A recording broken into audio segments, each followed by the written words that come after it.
Hi everyone, it's James here. Just a quickie this evening. Just wanted to come on quickly and talk about Charlie Watts from the Stones, who has very sadly passed away.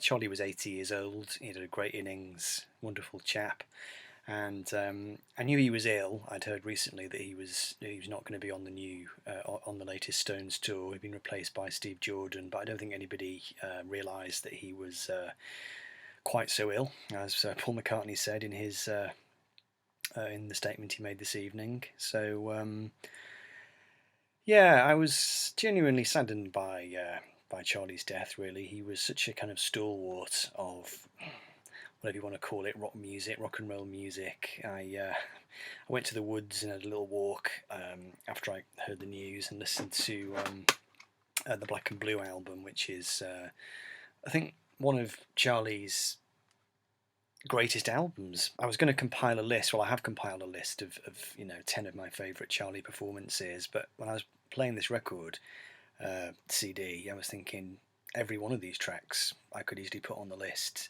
I mean, it's not necessarily the Stones' greatest moment in terms of compositions and songs or whatever, But Charlie's great on every track. He just seems to be on it. Seems to be very sympathetic on this record to what Mick and Keith were trying to do, more kind of lyrical songs, longer stuff, kind of moving into a soft rock arena in some ways, with certain tracks like Memory Motel.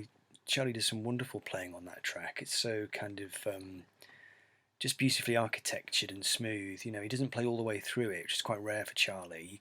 He comes in and out. He does these little nice tasteful fills, but then he doesn't then go into a groove. It's a bit kind of stop start. It's I think Charlie was more adaptable or more diverse as a drummer than he's maybe given credit for. But it was his grasp of the basics, I think, which just made him so stylish and in the end inimitable. Years ago, when I was a drummer, I tried to imitate Charlie Watts.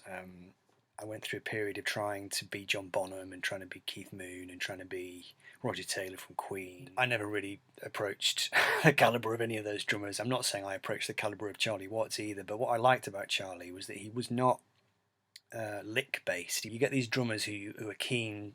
Every time they sit down at a drum set, they're keen to show off some licks or things they've been practicing. And Charlie didn't do that at all. He just played for the song. He wasn't interested in soloing. I don't even know if he could have played a solo. I don't know whether he had the technical ability to do solos anyway. But a very interesting individual. The fact that he learnt to play jazz originally. And he was a jazz drummer. He was turned on to what they used to call R&B in the clubs by Brian Jones and Mick and Keith, and he learnt to play rock and roll music by listening to people like Jimmy Reed. Quite a different pedigree from someone like Ringo Starr, I guess, who learnt to play from listening to country and western drummers and early rock and roll stuff. Charlie's playing was blacker, I suppose, for want of a better word, and he had a fantastic understanding of groove and pacing and spacing as well. Books have been written about Charlie Watts' drumming. Well, I should say a book at least. This book, Sympathy for the Drummer, Why Charlie Watts Matters, by Mike Edison, is a cracking little read if you want to find out about what Charlie contributed musically to the Stones.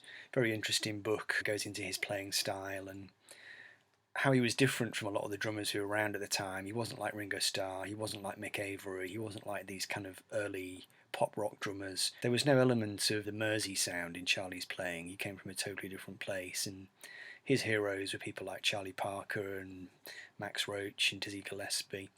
Years ago, when I was working in a real sort of dead-end job in Leeds,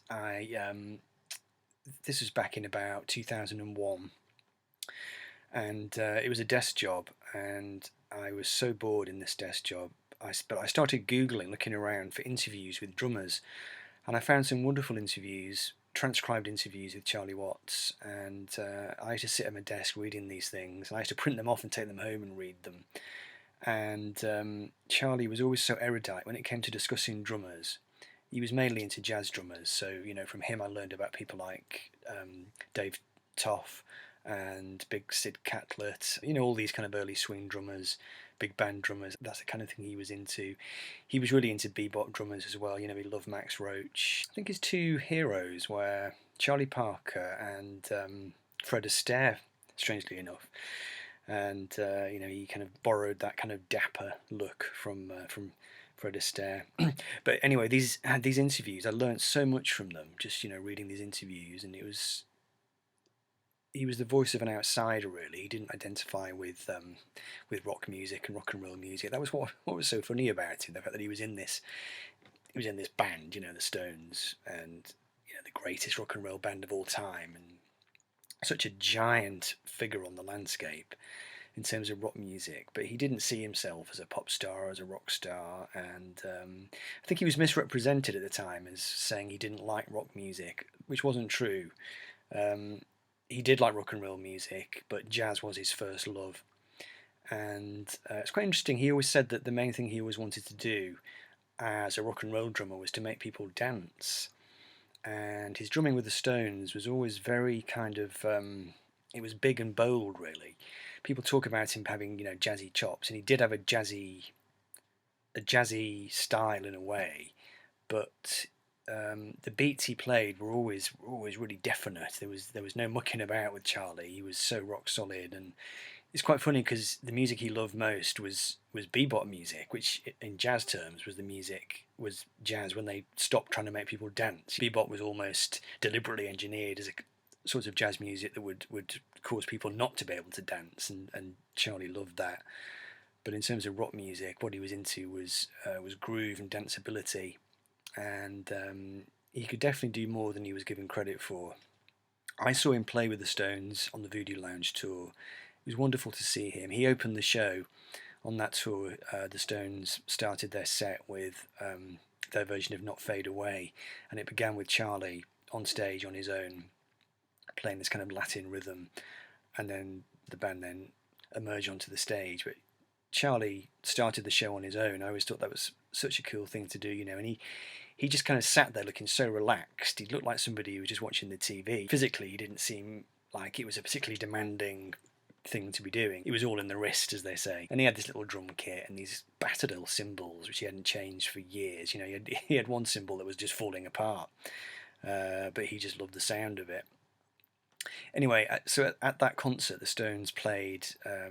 This is in Sheffield, like I said, on the Voodoo Lounge tour, and I don't remember sort of hearing Charlie all night. It was really strange. It was kind of like, because he didn't do anything to draw attention to himself. He didn't do any overt licks or anything, big fills or anything. He was not into drawing attention to himself, but he became evident through the music, through the groove of the music, the Stones songs and the tempos that he always established, and just the feel of the music. He was there. I'm not doing a very good job of putting it into words, but it was almost like he was there in spirit. His spirit infused the music, but it's not like you were listening to a drummer playing. You weren't particularly aware of Charlie Watts playing the drums, like you are with some drummers. If you watch, say, Roger Taylor with Queen, there's a fair few times where Roger is definitely drawing attention to himself, and the same is true for obviously people like Keith Moon and John Bonham and all these rock drummers. But Charlie, that wasn't really Charlie's way. And like I said, when I was a drummer years ago, I finally settled on Charlie Watts as being quite a cool drummer to try and imitate, because you didn't need to be technically very accomplished, and you didn't need to be particularly showy. You just needed to have a good feel, and you needed to have big ears as well. If you watch Charlie playing with the Stones, one thing that always drew my attention was the fact that he was always listening intently, looking around the stage, looking at Keith, looking at Mick, just listening. That was his thing. He was a big listener, and he was able to react in a split second. Keith always said that it was up to Charlie to correct their mistakes. If Keith got the timing wrong or played the riff backwards or did something strange, Charlie would hear it. And I think Keith used the metaphor of, it was kind of like being caught almost. It was like you'd fall and Charlie would catch you. And if Keith accidentally flipped the riff the wrong way around or came in on the wrong beat, Charlie would just effortlessly correct it. And you wouldn't even particularly notice he'd done it. He was so kind of smooth and stylish, he would just insert an extra snare beat somewhere, and then the Stones would get back on track again.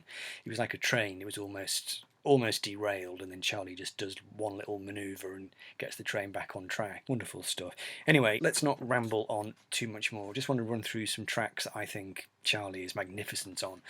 There are a few quite well-known ones, but there are a few deep cuts as well. So if you want to celebrate Charlie's life, these are the tracks that I would recommend you listen to. Charlie was very adaptable and he was very versatile in his way. So the track Miss You from Some Girls, Charlie does disco. Charlie went out to the clubs with Mick in New York. He actually went out. He didn't dance, but he'd sit there and watch people dancing, and he'd absorb the music, and he totally just copped that sound, that very steady pulsing sound. So there's a good one. And then he made a darn good attempt at playing reggae on the track Cherry from Black and Blue. Made a much better job of it than John Bonham did on Houses of the Holy, Jamaica, where they tried to do a kind of Jamaican reggae thing, but John Bonham hated reggae and he was totally out of sympathy with it, and he almost deliberately sabotaged that track by just playing it in this kind of dunder-headed rock style. But Charlie was a fan of reggae. I think his brother-in-law, or a member of the family, used to send him Blue Beat records in the 60s, and he used to listen to a lot of kind of early ska music and reggae, and he did understand it. And it's quite rare to hear a kind of a rock drummer playing reggae correctly. Charlie's doing a pretty good job. He's got the bass drum in the right place, which not many rock drummers can do. And then a couple of big obvious ones. Tumbling Dice, he does some absolutely wonderful fills in that song. Towards the end, his fills are quite adventurous rhythmically. If you try and play along with some of those fills, you can easily get lost. Incredible sound he got on that track as well. Another deep cut would be Fingerprint File from the end of It's Only Rock and Roll. That was an example of how Charlie could just do funk. Him and Keith, they had such a great kind of American funk sensibility. They could play that music better than some American musicians could, I think. That kind of grimy 1970s funky style. Charlie could just do it. It sounded fantastic. And then, of course, he could do the kind of... He wasn't a big particular fan of country music, but he could play in a country style. So the track Sweet Virginia from Exile on Main Street is a nice example of Charlie doing something just with a kind of steady groove to it, kind of country swinging kind of style, quite kind of jazzy. He could do all out balls to the wall rock and roll. The two tracks to listen to for that really are the two opening tracks from Exile on Main Street. Very fast, it's hell for leather, and this is Charlie playing in this underground bunker underneath Keith Richards' mansion Nelcote, in the south of France, in this dark, sweaty basement where he'd get lost trying to find his drum kit because it was just in these tunnels, and he'd have to go down the stairs and just have a flashlight and just be stumbling around in this basement trying to find his drum kit. And he'd sit there, and then when it was time to do a take, he would just steamroll into these tracks. Can't You Hear Me Knocking off Sticky Fingers, really dirty, kind of almost angry kind of sound on that track. Very attitudey. Charlie had such attitude. He looked like Fred Astaire, but he played like somebody with a knuckle duster sometimes. It was a strange discrepancy between how he looked and how he played. And then you've just got the timeless, all-time great Stones tracks. Honky Tonk Women, it's just a peerless groove on that track. It starts with a cowbell, goes into it. One of those songs where the tempo has to be exactly right. It can't be too slow, it can't be too fast. It has to be exactly in the right pocket, as jazz musicians say. And you hear dodgy bar bands playing that, and it's either too fast or too slow. Get Off My Cloud, I think, is one of his most incendiary moments. It sounds like he's playing on a cloud floating up in the sky. He just plays those great ricocheting snare drum rolls, just absolutely inimitable, amazing. There are so many brilliant, absolutely fantastic moments. Oh, the one I was going to mention, I didn't mention, Crazy Mama, final song from Black and Blue. That track is so beautiful. Just the groove on it, it's just relentless. It's kind of slow, well, not slow, it's got that kind of mid-tempo, just grooving sound. Charlie sounds like he's trying to undress his drums almost. When I was in the woods this evening, that's the last track on that album, and as it went into the fade out, I must confess I did slightly, well up slightly, because I think Charlie was fairly pivotal. I think some of the tributes that are coming out from people this evening. I've been reading them. You know, there are some people saying, if you want to talk about British rock and roll music, I mean, the Stones obviously are cornerstones of that. One of the, you know, arguably Stones and the Beatles. You know, they cornered it really, didn't they? But the Stones is a kind of American style rock and roll band. American rock and roll music played by Brits. They nailed it better than anyone. And with Charlie in the band, they really couldn't go wrong. So there we go. That's my tribute to Charlie. Went on for a bit longer than I intended it to, so I might have to do some editing. So yeah, hope you enjoyed it. God bless you, Charlie. We will miss you. Thanks for watching. See you soon.